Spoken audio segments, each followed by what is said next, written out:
Hello and welcome everyone. Today I want to talk about the currency strategy I'm running at the moment, Harbinger Beyond Mapping. The strategy runs 3 regular Harbinger Scarabs, 1 Harbinger Scarab of Regency, and 1 Harbinger Scarab of Warhoards, Eater of Worlds Influence, and Harbinger as a map mod. The strategy should be played in dunes, so you can boss rush for better altars, to get fortress maps, and because open maps are easier to navigate. In terms of Atlas passives, you want to get all Harbinger, Eater of Worlds, and most of the Beyond and map nodes. This includes the map modes that scale modifier effect, which makes the maps more rewarding but also more dangerous. Demonic power isn't that useful, and Torn Veil is not necessary to spawn the boss due to the large amount of enemies killed. Since the bosses drop most of the tainted currency, it's also not advisable to allocate Endless Tide. The remaining points are used to allocate scarab nodes like Skittering Swarms, Remarkable Relics, and the Scarab Wheel to increase the amount and the value of scarabs dropped in maps. If you're short on points, I recommend not allocating either mounting modifiers or Edged by Acid. I left the link to the Atlas passive tree in the description of this video. As I mentioned before, the influence of choice is Eater of Worlds, which we're using to boost loot via increased quantity, and the duplication mods, except for unique duplication, which is useless here. You also want to lock in altars that enable valuable drops from Eldritch monsters, including Divine and Exalted Orbs, Grand Eldritch Icons, and divination cards that yield level gems or other divination cards. If you can't make use of an altar because the modifiers aren't worth it or the downsides are too dangerous, you can just leave it and activate them later after enabling monster drops from a different altar. The basic idea is to boss rush first, followed by going through the map once to activate all the altars, and finally killing the Harbingers. Beyond monsters will spawn throughout the map while progressing until eventually the boss spawns.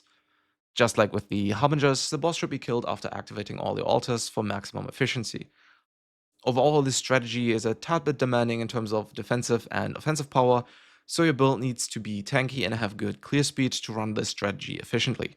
If the strategy is too demanding, you should consider not scaling map modifier effects as much, but that will of course also reduce your profits. And now for the interesting part, the profit breakdown. I ran 15 maps, which took me 1 hour and 42 minutes, and this is the loot I ended up with. The majority of our profits are coming from raw currency, the rest is mostly scarabs and maps. Most of the currency is Harbinger related, with the rest mostly being tainted currency from Beyond Demons. Map profits are mostly coming from Fortress and Dune maps, whereas scarabs are a bit all over the place, as one might expect. The map costs are 4 chaos for the map mod, 15 chaos for the 3 regular Harbinger Scarabs, 16 chaos for 1 Harbinger Scarab of Regency, and 13 chaos for the Harbinger Scarab of Warhoards. I rolled the maps up to 90% quantity, which adds an additional 8 chaos for a total of around 56 chaos per map. This brings the total investment cost to 840 chaos, or 5.6 divs, compared to the 21 divs we found in loot.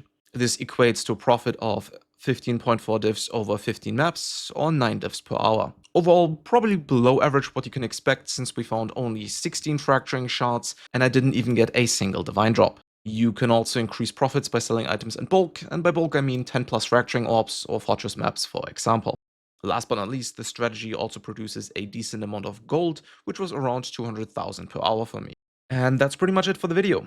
If you have any questions or suggestions, you can leave them in the comments. I try to get to them as soon as I can. If you want to support my work or connect with me and my community, you can check out my socials including Twitch, Discord, and Patreon on my channel page or in the description of this video. Special thanks to my patron.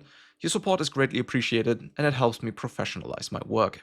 I hope you liked it, and I'm going to leave you with one of the maps I ran for the strategy. Until next time.